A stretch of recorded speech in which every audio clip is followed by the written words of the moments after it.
Iikot ang mundo niya sa iyo at mababaliw siya sa labis-labis na pagmamahal sa iyo. Hello mga guys, kumusta kayo? Panibagong araw, panibagong video na naman tayo, and sa araw na ito ay isa na naman video ang aking ituturo sa inyo ng simpleng gabay o simpleng pamamaraan na makakatulong sa atin. At bago ang lahat, gusto ko lang mag-disclaimer sa mga taong hindi naniniwala at hindi gusto ang mga kagaya nitong video. Please escape this video and maghanap kayo ng videos na gustong gusto nyo, dahil ang video na ito ay para lamang ito sa mga taong naniniwala and gusto mag-try.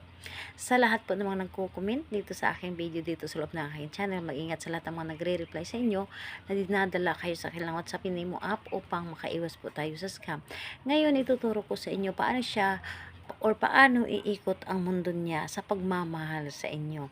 So dito ay pwede itong gawin sa parehas ng kasarian, babae ito babae, and lalaki ito lalaki. And syempre naman sa ating babae at lalaki na mag-partner. And dito po is kailangan natin ng ating gagamitin sa paggawa nito is ang ating kailangan lamang dito, or ang dapat nating ihanda is kailangan mo lamang dito maghanda ng isang baso at kailangan lagyan mo ito ng malinis na tubig, yung naiinom. So ayun po, baso po and tubig.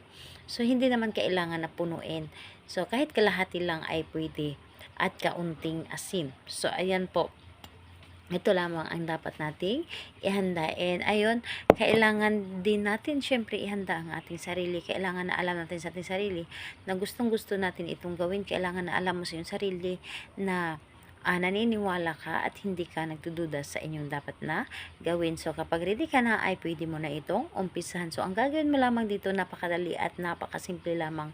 Sa paglagay mo ng tubig dito sa baso is iikot mo ang baso. So lagyan mo siya ng tubig at isang dakot lamang na asin, konti lamang.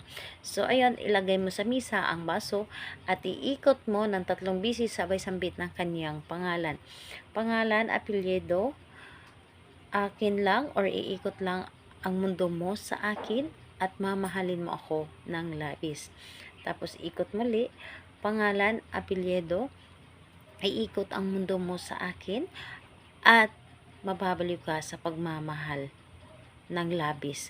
So ayun, 3 beses mo siyang iikot at sabay sambit ng kanyang pangalan at yung ating ginagamit na magic words, kung ano ang gusto natin na mangyari para sa kanya.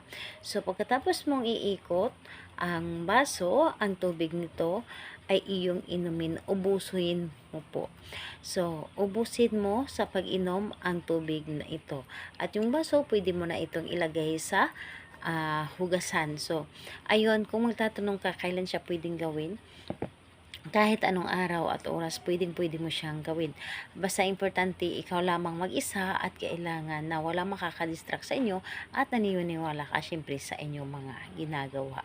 So, ayun, salamat po sa inyo. Bye bye everyone. God bless us all.